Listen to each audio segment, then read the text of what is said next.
Sa ngalan ng Ama at ng Anak at ng Espiritu Santo. Amen. Aming mapagmahal at maawain ng Diyos, sa gitna ng dilim ng mundo at ng sarili naming pagkalito, kami ay lumalapit sa iyo ng may buong pag-asa at pagpapakumbaba. Sa mga oras na tila pa kami naliligaw sa maraming boses, desisyon at emosyon, hinihiling po namin ang iyong liwanag.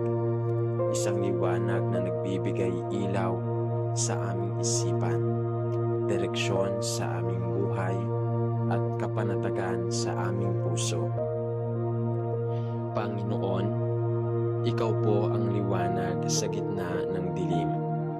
Hindi man namin lubos na maunawaan ang mga nangyayari sa paligid, alam naming sa iyo ay may liwanag na hindi kailanman mapapawi. Pakiusap, alisin mo po ang ulap ng pagdududa, takot at pangamba sa aming mga puso. Bigyan mo po kami ng kaliwanagan upang makita ang katotohanan, ang iyong katotohanan, at hindi malinlang ng panandaliang aliw o maling akala. Sa mga pagkakataong kami may mahahalagang desisyong kailangang gawin, Panginoon, maging liwanag ka po sa aming mga landas. Naway hindi namin piliin ang daang madaming lakarin, kundi ang tamang daan. Kahit ito'y mahirap, basta't ito'y ayon sa iyong kalooban. Gabayan mo po ang aming mga plano, layunin at kilos upang magbunga ito ng kapayapaan, kabutihan at katuparan, hindi lamang sa amin kundi sa kapwa naming nilikha mo. Lord, sa mga kabataang naguguluhan sa kanilang landas, mga hindi sigurado sa kanilang kinabukasan, sa kanilang layunin o sa kanilang pagkatao, hiling namin ang kaliwanagan, hipuin mo po ang kanilang isipan at puso upang makita nila ang halaga ng kanilang buhay sa iyong mga mata. Ituro mo po sa kanila ang tunay na halaga ng pananampalataya, disiplina at paninindigan sa gitna ng mga tukso at kagaluhan sa mundo. Para sa mga magulang na pagod at hirap sa pagpasa ng mga responsibilidad, Panginoon, liwanagin mo po ang kanilang puso na makita ang kahulugan ng bawat sakripisyo, sa bawat pag-iyak sa gabi at sa bawat pagkukulang na iniisip nila. Ipaalala mo sapat na sila sa iyong pag-ibig. Sa bawat tanong na hindi nila masagot, maging sagot ka. Para sa mga guro, leader at tagapayo, bigyan mo po sila ng kaliwanagan na magturo ng may karunungan at puso. Sa mga pagkakataong sila mismo ay napapagod at nalilito, iparamdam mo po ang iyong presensya upang sila'y muling magningning bilang ilaw sa iba. Naway hindi sila mawala ng sigla sa pagtuturo at paggabay. Panginoon, para sa mga puso naming nabibigatan, para sa mga damdaming wasak, para sa mga isipang balisa, liwanagin mo po kami. Hipuin mo ang mga bahagi ng aming pagkatao na naliligaw at ituwid mo kami patungo sa iyong pag-ibig. Sa lahat ng bagay, turuan mo kaming manahimik at makinig sa iyong tinig. Sa iyong liwanag, kami ay tiyak na hindi mawawala. Maraming salamat o Diyos, sapagkat ang liwanag mo ay hindi kailanman nawawala. Sa iyo kami ay may pag-asa, may patutunguhan, at may direksyong malinaw. Patuloy ka pong magningning sa aming buhay. upang kami rin ay maging liwanag sa iba. Ito po ang aming panalangin sa ngalan ng iyong anak na si Jesus. Amen. Aming Amang nasa langit, sa katahimikan ng gabing ito at sa ingay ng mundo, narito ako sa iyong harapan. Bitbit ang puso kong puno ng mga tanong, pag-aalinlangan at pangungulila. Hindi ko po itinatanggi na sa maraming pagkakataon nanlalamig ang aking pananampalataya. May mga araw na tila ang mga panalangin ko ay hindi naaabot at may mga sandaling para bang ang puso ko'y puno ng tanong kaysa tiwala.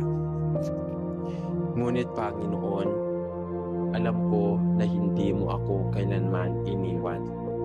Sa gitna ng dilim na bumabalot sa aking damdamin, alam kong naroroon ka, tahimik ngunit tapat.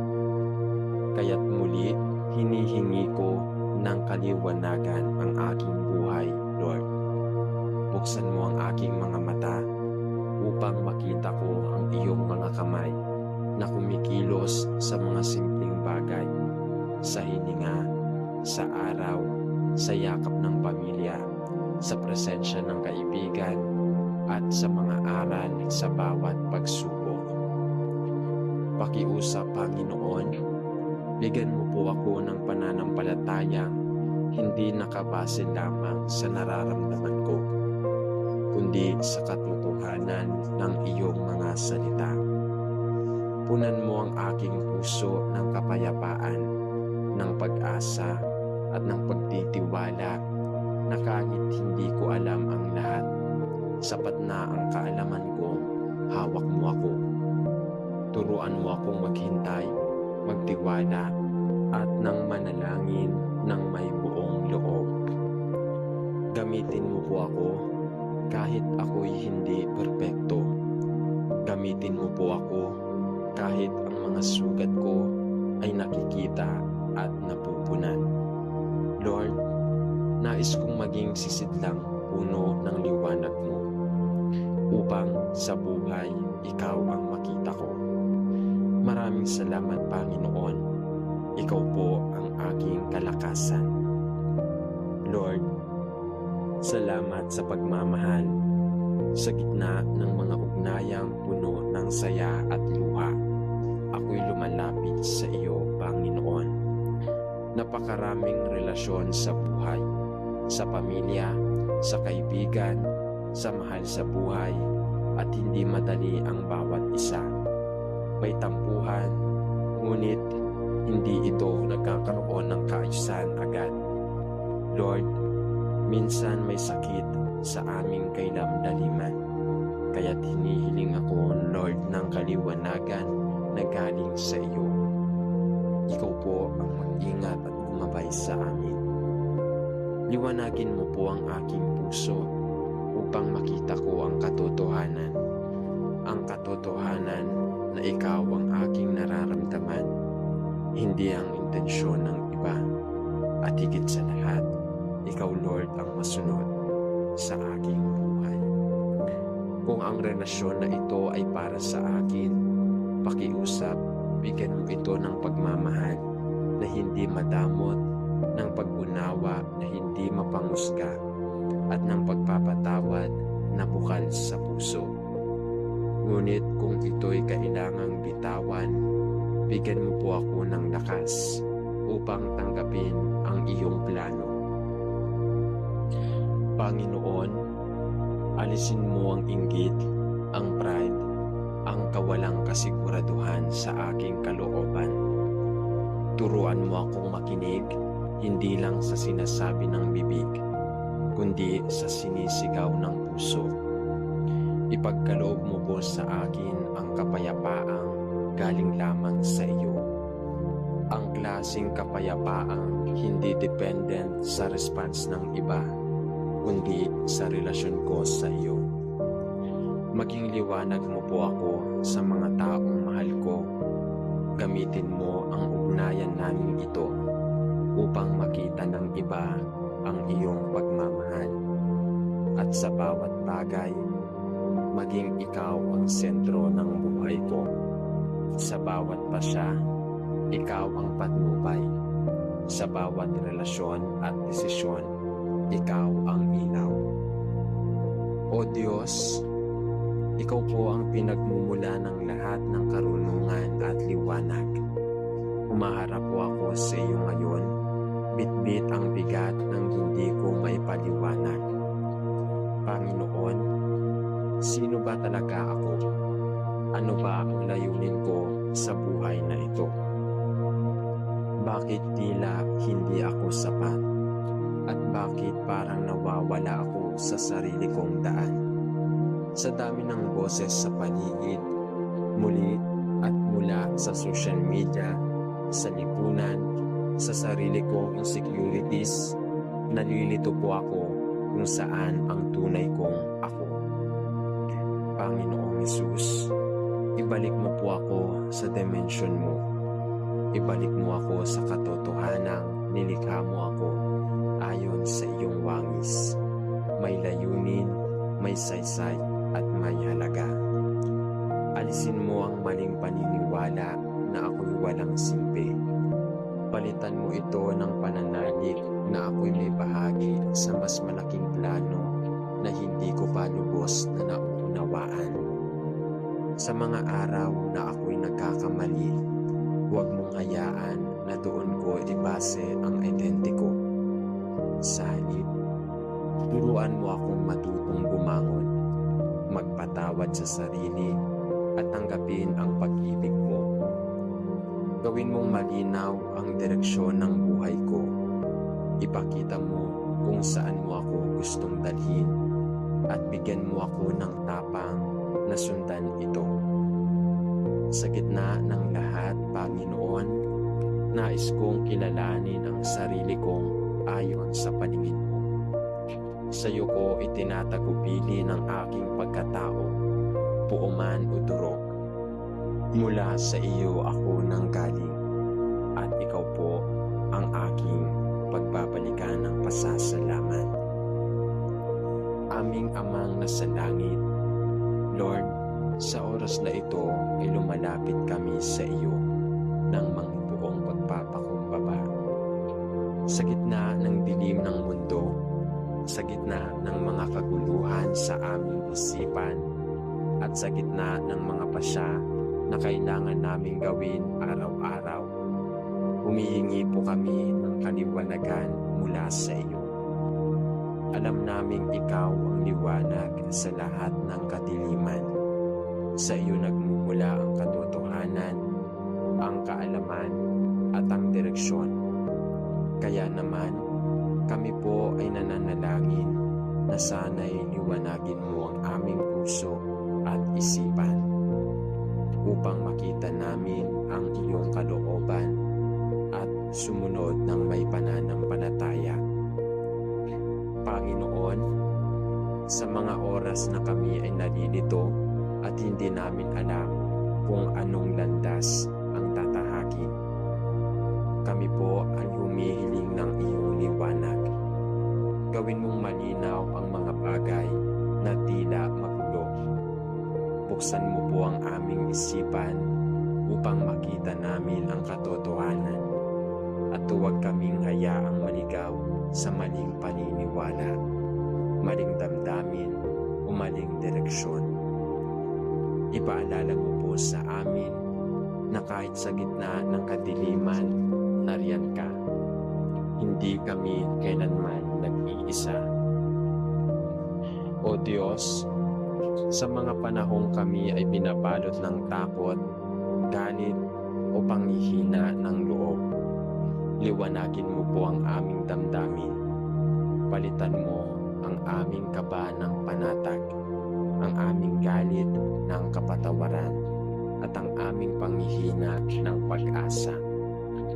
Ipaalala mo po sa amin na sa iyong presensya may liwanag na nagbibigay buhay.